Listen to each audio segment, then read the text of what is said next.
What's up mga kaidolo, mga ka-stroke? Magandang hapon.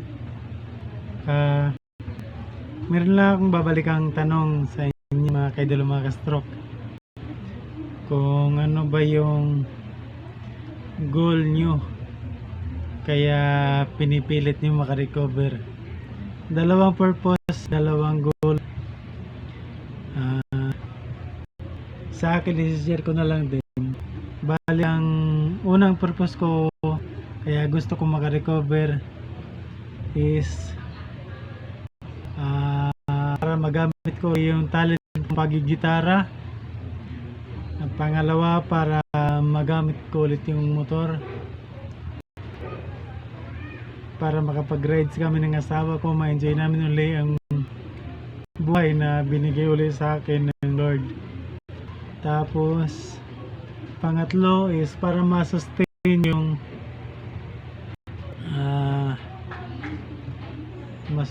hanap buhay namin uli, para makabalik sa dating sistema na nakasanayan ko. Yun yung first goal ko, first purpose, goal. Tapos ang pangalawa is para makabawi kung ano man yung ginawa ng asawa ko noong time na na-stroke ako, na nahirapan siya, na inalagaan niya ako, at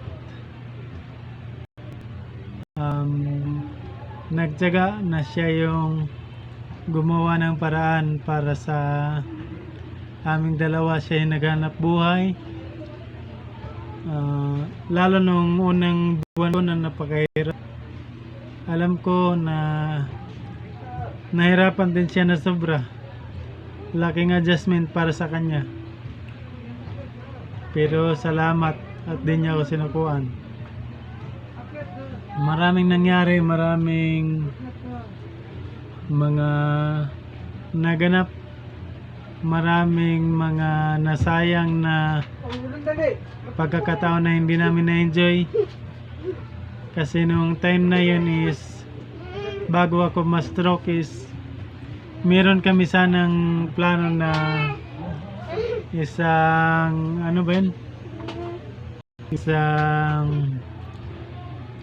plano na paghahanda sa isang okasyon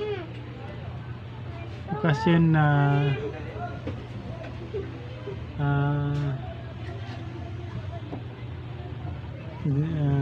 birthday.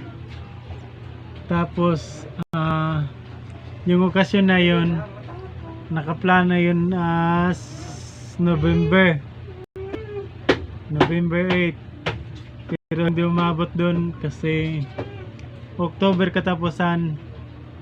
Yun yung month na na-stroke ako, kaya kako ang dami na sayang. Tapos December sana nung time na yun, nagbabalak din akong umuwi sa Bukidnon para makabalik uli sa probinsya namin, kasi para mabisita yung mother ko na pumanaw na. Yan lang na mga kaidolo, mga stroke, kasi medyo bumabalik sa damdamin ko yung nangyari nung nawala yung mama ko. Yun lang muna. Basta tandaan lagi yung goal niyo sa buhay. Yung goal niyo na yun yung isipin niyo lagi para sa recovery niyo.